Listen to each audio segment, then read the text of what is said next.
Welcome to the channel, guys. It's actually my birthday today, so instead of doing an analytical trailer review, having to do some serious commentary or some scripted, informative content, I just kind of want to look through the trailer with you guys. It is my birthday, so today is about me. I just want to say that it's the one day of the year, guys, that I'm gonna, make a video about me for once.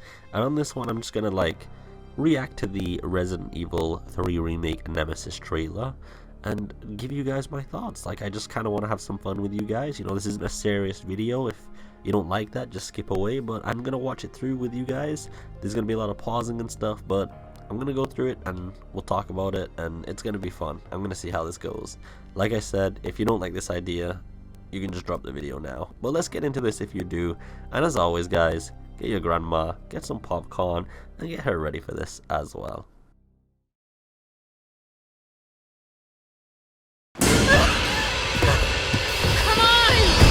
So first off, guys, if you can see here, they've added a mask to Nemesis. I think that's to hide the bad nose job. They did actually say it wasn't a final design for Nemesis in an interview. I'm not sure if anyone read about that or anything, but yeah, they're still modifying him. The game isn't completely done.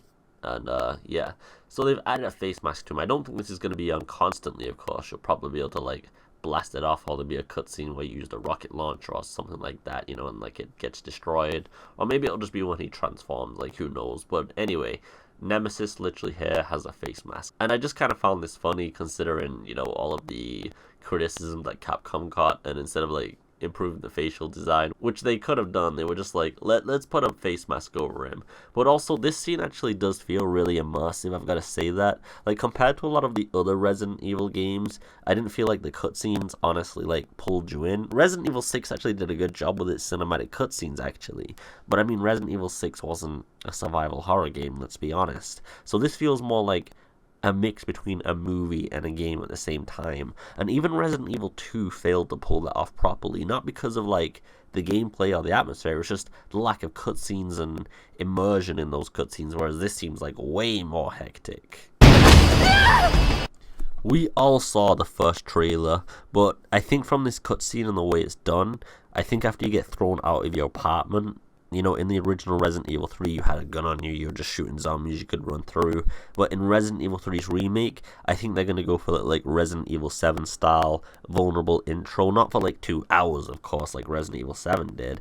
But I think for the first 3 to 5 minutes of gameplay, you're going to really have no defense, no weapons, no nothing. I mean, you can see her crawling along the wall, and this is after she's been thrown out of her apartment. Now, Brad Vickers does apparently come to save her at some point. Everyone's watched the first trailer, and he has that dialogue hey Jill, I'm here to give you a gun and basically tell you everything, and I'm Brad Vickers, I've been rewritten, it's great. But yeah, it looks like at this point in the first introduction, you're gonna be very vulnerable. And my thought on this is they've taken some inspiration from Dead Space, because if you remember in 1, 2, and 3, right at the start, you were completely vulnerable. It was straight into the madness, and you had no defensive weaponry, no ability to kick or anything. It was just run away and fucking pray for your life, and it looks like that's what Resident Evil 3's intro is probably gonna be like. And this is reinforced by the idea in various screenshots that I've seen. Jill has a holster on her right, she has straps for weapons and things like that, but she doesn't have this right at the start here, so it looks like she has to go and get that from Brad or the RPD or something like that. I don't think it'd take a while to get to the RPD to get a gun, so like I said, I think Brad or somebody will provide it to her early on, or maybe with the rewrite, because everyone saw that Jill and Kendo screenshot. Maybe that's why she gets it. Who fucking knows with how they're changing the story up this time. Hey,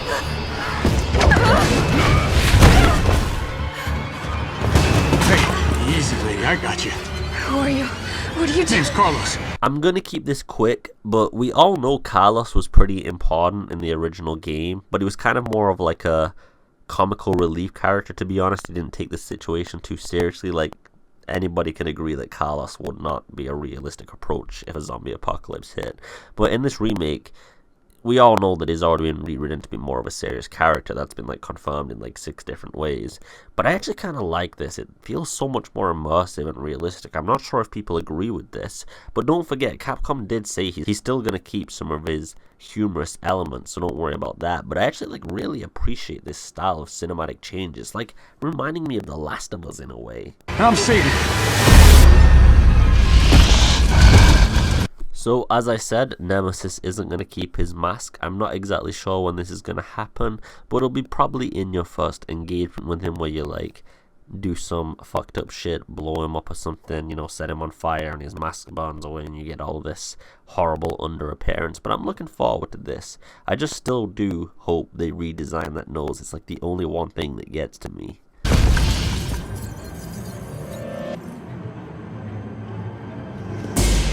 I'm with the Umbrella Biohazard Countermeasure Service. UBCS for short. This city is completely cut off, isolated. We need help.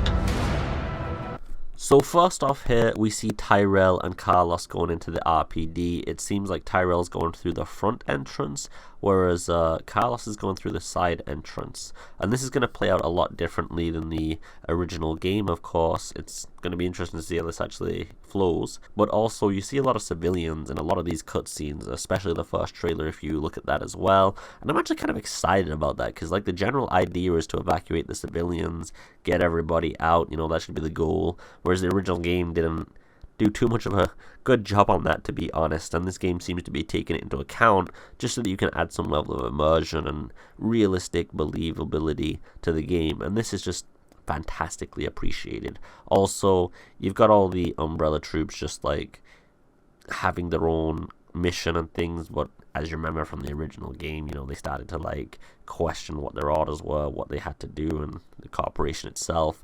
And it's interesting that you're seeing that kind of mix in the trailers, because they're throwing scenes from early on and later on, and we're just seeing the character transitions. And anyone who's played the original game knows how the characters, some of them like go from an individual that's kind of a dick at the start to more understanding later on.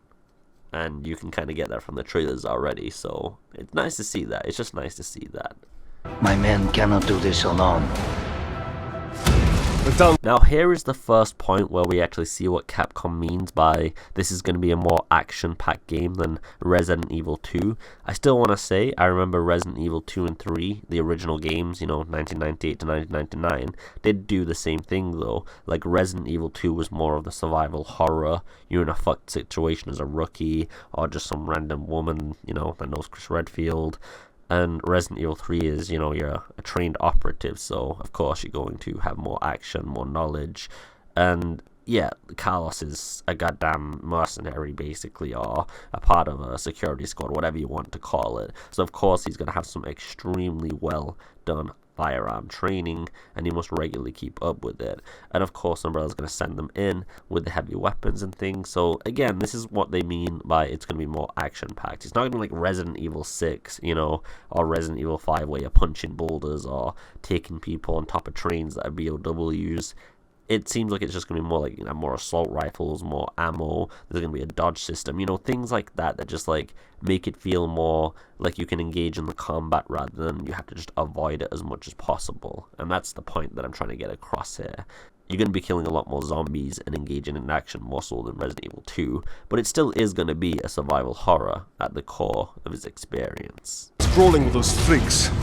No chance of fighting our way out of the city. So this is the first look that we get at the hunters properly. I mean, we did get that like side shot from trailer 1, but it was kind of minimal, and I really appreciate that they gave this more full body experience, because they really resemble the old hunters. If you remember, they like slowly stepped forward at you and then did the massive lunging attacks and other things once you aggroed them, but until then it was just like a creepy slow walk. And there's plenty of moments where you can like hear them around corners with that little you guys know the noise, I can't do it, but they had a very creepy like claw-like noise on the floor as they walked around. It always got you on your edge. But I really appreciate that they've kept that in, and I'm assuming that the hunters are going to be quite a ferocious enemy once you do actually engage them. If anyone remembers the lickers from Resident Evil 2, they were probably some of the most, if not most, dangerous lickers in the entire series. Why is she here? She's unreliable. It's me he's after. I'll buy you some time. Hey, wait! Wait, Jill!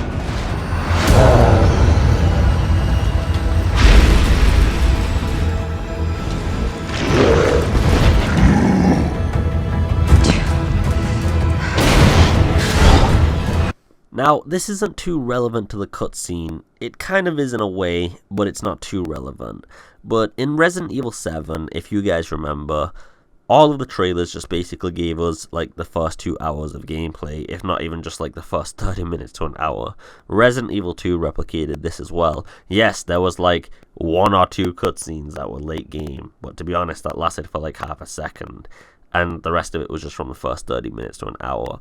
Whereas Resident Evil 3 is kind of giving us a glimpse of like from 30 minutes in, 5 minutes in, all the way to what looks like near the end of the game. And this is actually really appreciated, and this is how trailers should be done. If you guys remember, you could actually get a lot of the conceptualization and the idea of what was going on in The Evil Within based on the trailers. If you guys even remember, I actually got 99% of the plot down for The Evil Within 2 based on its trailers by doing extremely analytical analysis, looking at tweets and things like that, blah blah blah blah blah.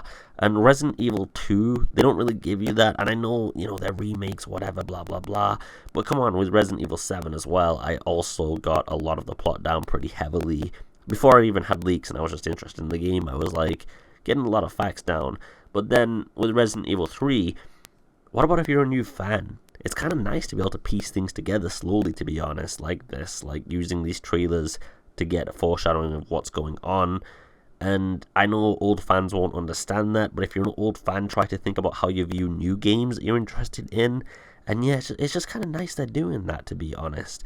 And also, it feels like they're less scared. Like Resident Evil 7 and 2 seem to only show the introductory cutscenes and stuff, because obviously that's where the most effort's put in, and they were kind of scared of showing things later on in the game. They were scared of getting reactions, and here we're seeing Nemesis in this trailer, which, you know, you get to see him with this flamethrower and all of this new stuff. It's absolutely epic that they're willing to go this far in both of these trailers. This marketing team has done a phenomenal job.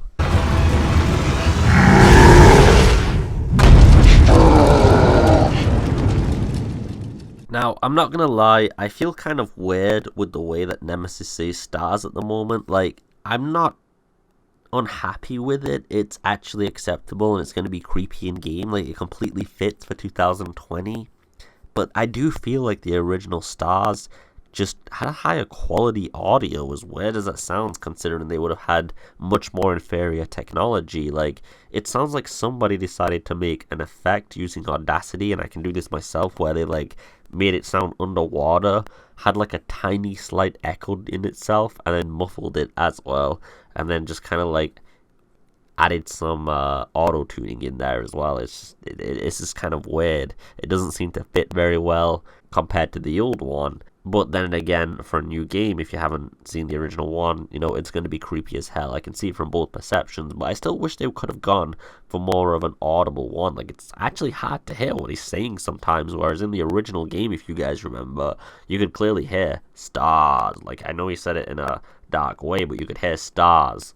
You could just hear stars. Whereas here, it's like, is he saying stars, or is he saying, like, Mars, or is he saying, like, stars?